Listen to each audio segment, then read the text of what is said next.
Why not say? Greetings and welcome, friend. You've reached a monumental occasion, the 500th video, which of course is dedicated to Pebbles the chicken. Today we were talking about polar form of a linear equation. We're going to talk about lines from the perspective of a single point, thinking about angles and distances to said line. It's going to be crazy. But first, let's discover this concept. Now, technically, you've seen some stuff with lines from a point before, if you think about it. All right, let's think about a little coordinate plane. And if I had a, yes, bless you there, permanently on the 500th video, it's going to be forever known. It's going to be great. So let's see. You might recall that, right, we've talked about lines before from the perspective of the origin as well. Like, do you guys remember this at all? Where I talked about the normal force, right, was a perpendicular force, a normal form of a line where I measured it p units away, and the angle was phi. Yeah, you guys remember this. So it turns out that if I start with normal form, which first of all, this was what normal form was. It was x times the cosine of phi plus y times the sine of phi. Oh, you got me there, theta.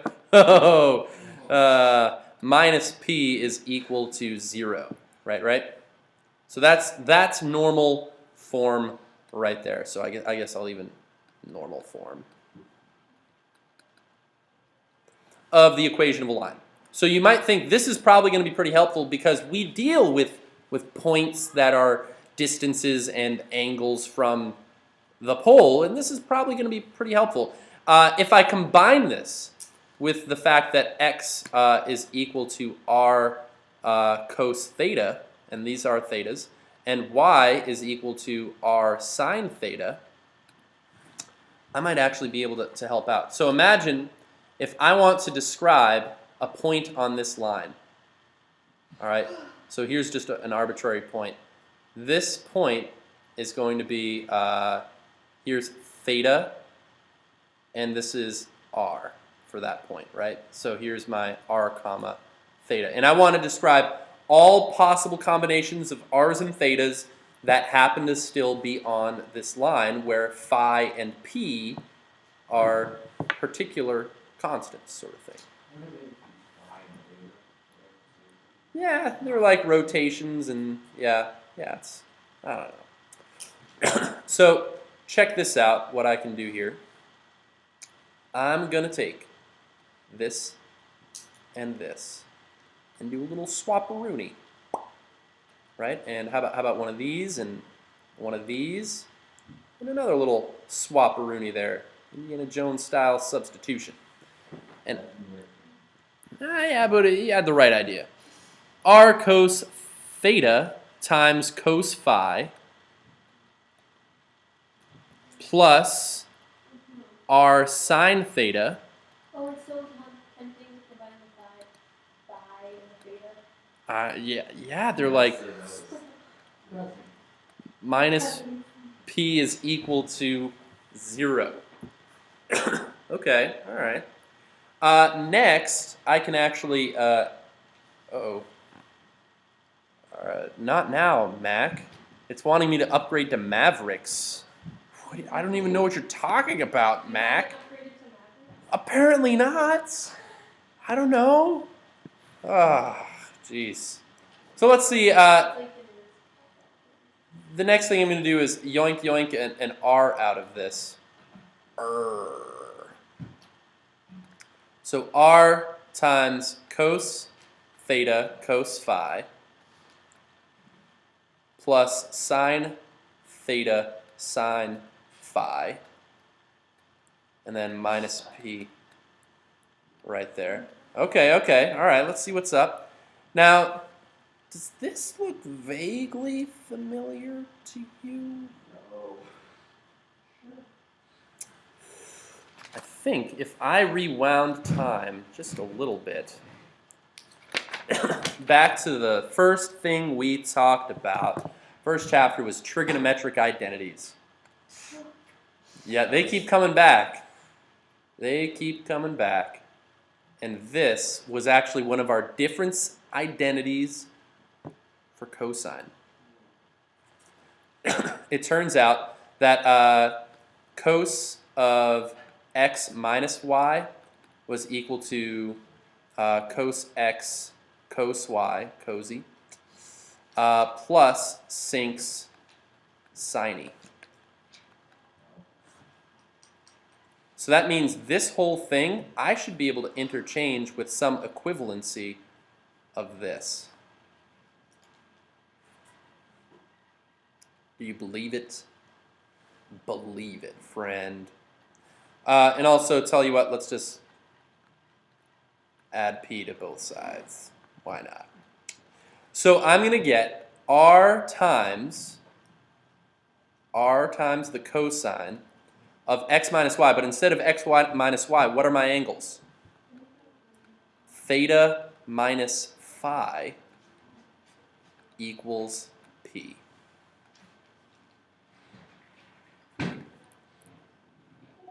And seriously, this looks like it. I mean, if we had Greek letters on our keyboards, this little face right here would be so all over the internet. I think it would be called drunk owl. I don't know. Like I'm not, yeah, that's what I'm calling that right there. So r cos theta minus phi equals p. This turns out to be polar form of a linear equation where p is my distance, the length to the normal, where theta is, right, the angle to any point, phi is the angle of the normal curve, or normal line segment, sorry, and all sorts of good stuff like so. So here it is. So it says the polar form of a linear equation where p is the length of the normal and phi is the positive angle between the positive x-axis and the normal is p equals r cos drunk owl. And I want to point out that r and theta are going to be left generic because they're representing all possible combinations of r's and thetas to that line. So, right, the r and theta for this point would be different. The r and theta for this point way down here would be different. But that these will actually all work out. And actually, what would happen in this situation if this was parallel to this? What would my r and theta be?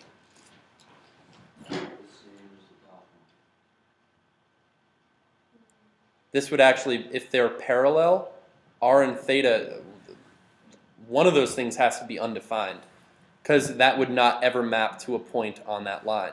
If I was past the point of parallel, then the r value would just be negative to get me back onto that line. So yeah, some weird stuff going on. I just want to point that out, that sort of situation can exist. So let's put this to use. Put this to use. Let's do our first example. Write the equation in polar form.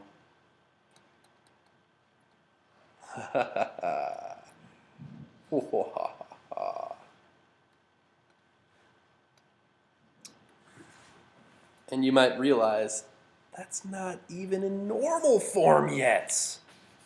What? So the first thing we've got to do is we've got to remember, how do I convert first to normal form?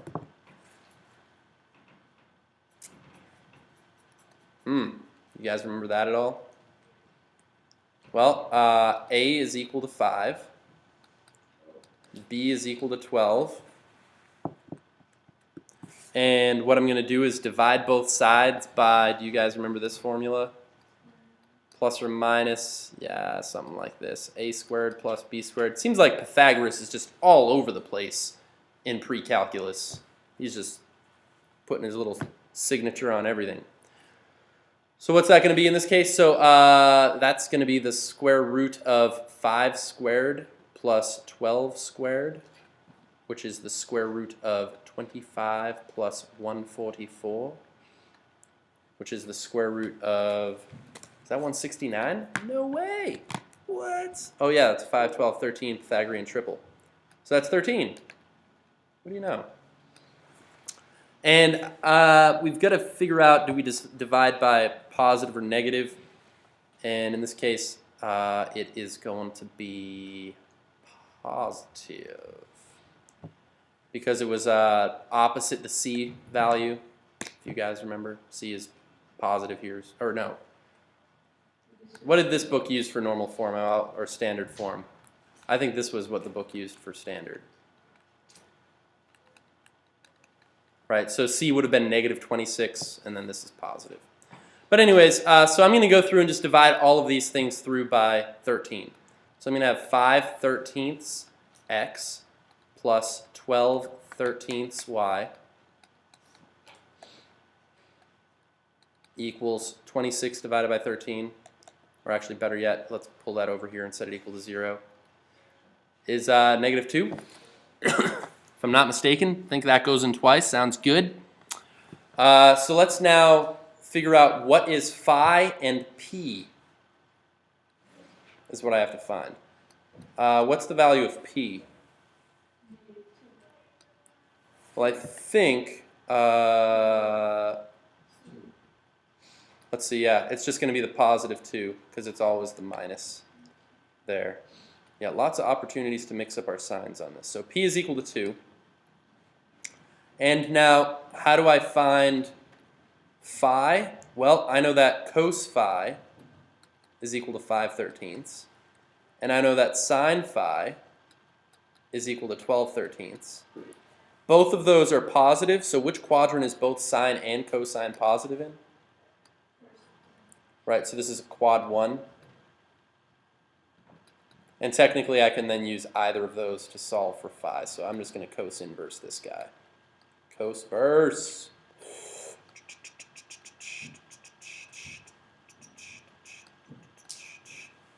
And let's see, am I working in rads or degrees? Degrees. Let's see, cos inverse of 5 thirteenths is 67.3801. And that's degrees. So with p and phi, I can now plug these in to this right here. P equals r cos theta minus phi.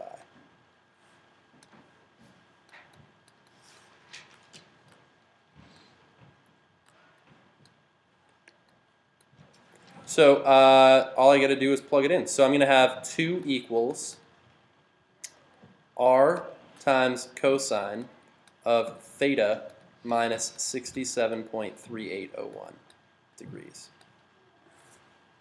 And this represents the equation of a line in polar form. Now if I actually wanted to graph this, I would have to solve for r. Actually, we might even have an opportunity to do that here. Oh, this was just the crazy stuff from earlier. And yeah, there we go. Kablam. So if I want to graph this, let's graph r equals, that's going to be 2 divided by this whole cosine thing. Cosine theta minus, oh, this is probably going to want radians, isn't it? Let's see if it knows.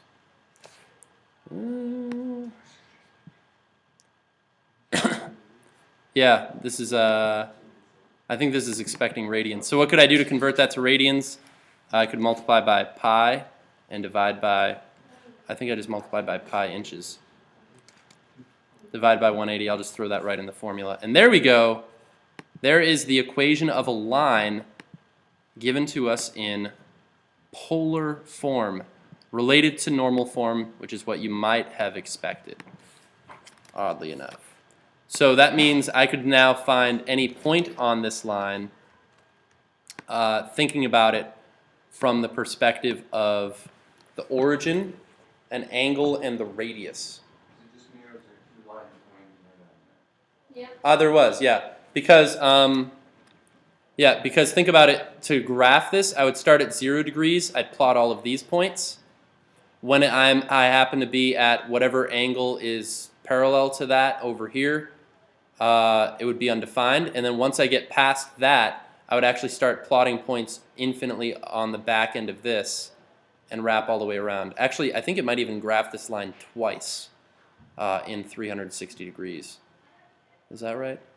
Yeah. Because in 180 it would graph the top half and then this back half. And then it would graph them again down here and here. That's what would happen. So this is the equation of a line in polar form. Crazy stuff. Yes, I know. So let's consider another problem.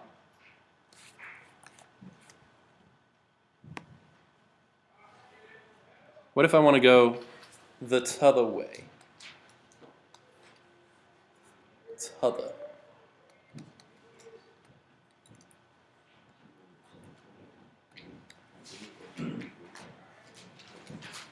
So here I want to write the equation in rectangular form, where 2 is equal to r cos theta minus 60 degrees.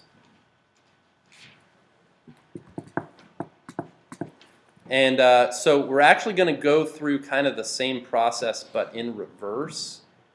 So the first thing I'm going to do is actually use my cos x minus y equals cos x cos y. I'm writing these down every time just to try to help us out.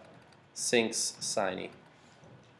So the first thing I'm going to do is replace this. So this is going to be the same as 2 equals r times cos theta cos 60 plus sine theta sine 60. So 2 is equal.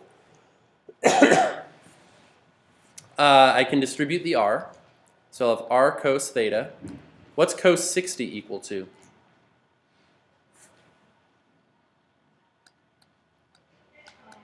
Hand trick? Root 3 over 2 for, wait. Sorry, 1 over 2. Oh, good save, friends. Yeah. Plus r distributed in here, r sine theta. And sine of 60, there's my root 3 over 2. Right? And I want to get this written in rectangular form. So I want to get rid of this guy and this guy because it's got r's and thetas.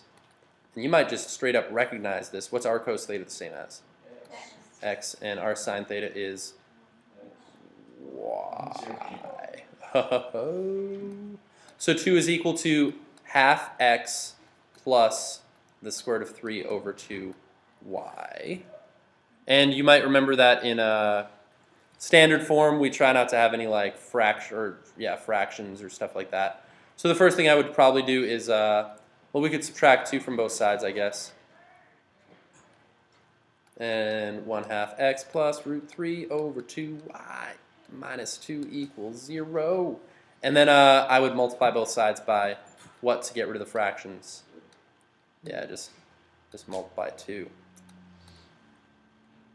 And this will be my standard form, x plus the square root of 3 times y, which actually might make more sense to write that sometimes as y times the square root of 3, minus 4 equals 0. Make sure I get that multiplied by 2 as well.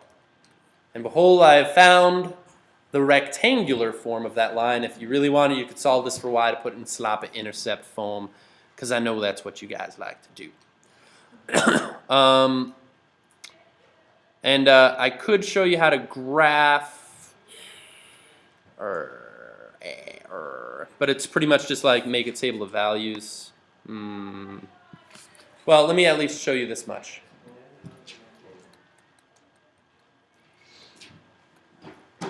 You might have a problem that shows up like this.